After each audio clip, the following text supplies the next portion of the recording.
Welcome to the Kino Cave, and today I'm going to be talking about a movie that came out a few weeks ago. I'm only getting around to posting this review now because I've got like a schedule for uploads now. But today I'm talking about Immaculate, starring Sydney Sweeney. So this movie really wasn't on my radar. I probably did see the trailer or I saw, advertisements for it on social media and, around and stuff like that.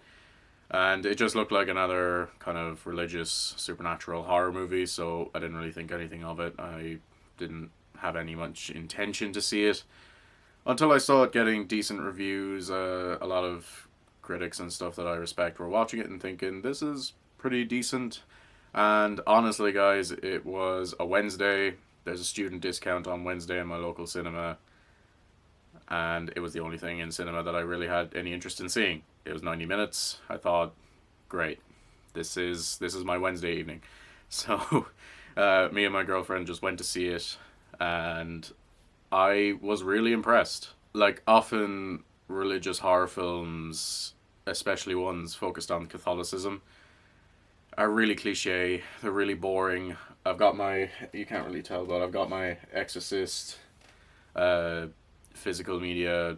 I made a video about it, you can see it. But since The Exorcist, it's kind of been a lot of the same. There's been some breakouts, like, the Conjuring series is pretty good, albeit still a little cliche. And, you got like Exorcism of Emily Rose, which is kind of like an underrated gem in a sea of just cliche exorcism horror movies. So I didn't have any real expectations for Immaculate. And just a preface before I get into the nitty gritty of this film, one of the reasons why I found this film to be so engaging for me and so interesting is that I was raised Catholic. I did go to church like every single Sunday. I have that experience of being raised Catholic, and I'm not going to get into my own religious beliefs because, as Ron Swanson says, I'm a practicer of none of your damn business.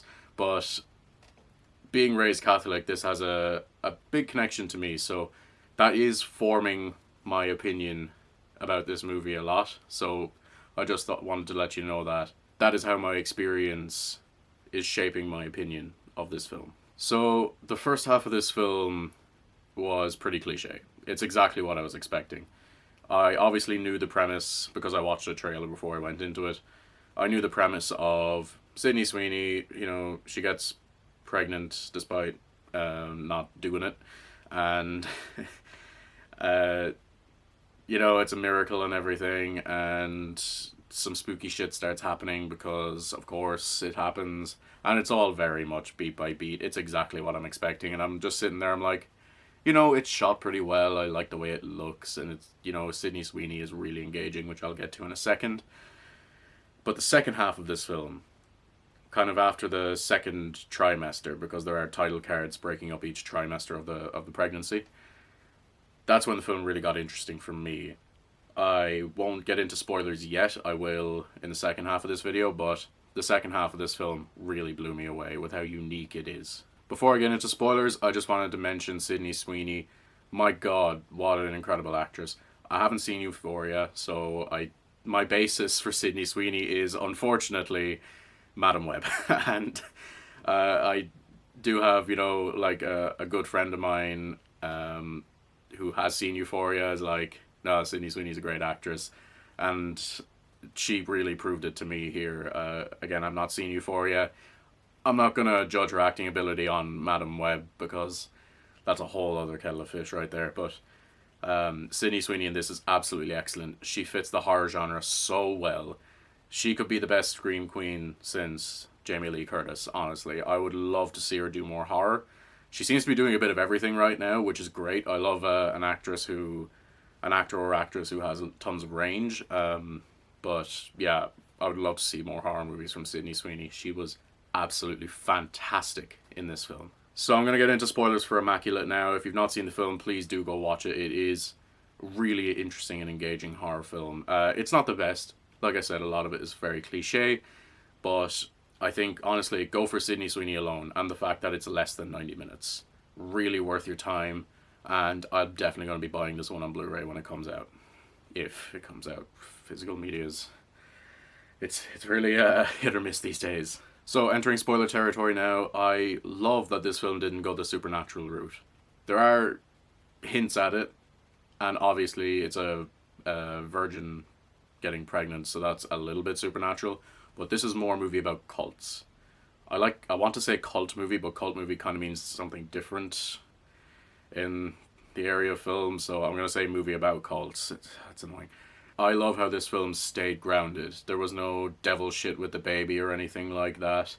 There was no real ghosts. I thought there was going to be kind of ghost-like moments early on in the film, but that kind of turns out to be something else. It turns out to be just one of the sick old women in this convent. And yeah, really, I just love that this film stayed grounded. It's so different. We have so many Catholic horror films that are just, it's demons and ghosts and all that kind of thing, and it's the devil. But this film, for one thing, didn't go all the way with that. It stayed grounded, and also this film is a little bit ambiguous in that, because you could say, like, I know for a fact that my girlfriend, who has her own channel, it's called Kiki Nova, go subscribe, it's great. But she is certain that the baby is like a devil baby. But I'm like, I don't know. Like, it might just be completely normal and average. And there's a good chance that when Sydney Sweeney was drugged on her, like just after she took her vows, there's a good chance that she was just a word that I cannot say on YouTube. At least I don't want to, just in case. But there's a good chance that she was just assaulted, and that's why she's pregnant. And they're all convincing her that it's this miracle. I just love the fact that there's ambiguity and that you can have a discussion about it. That's really engaging to me. I got really white knuckled during the sequence in the catacombs.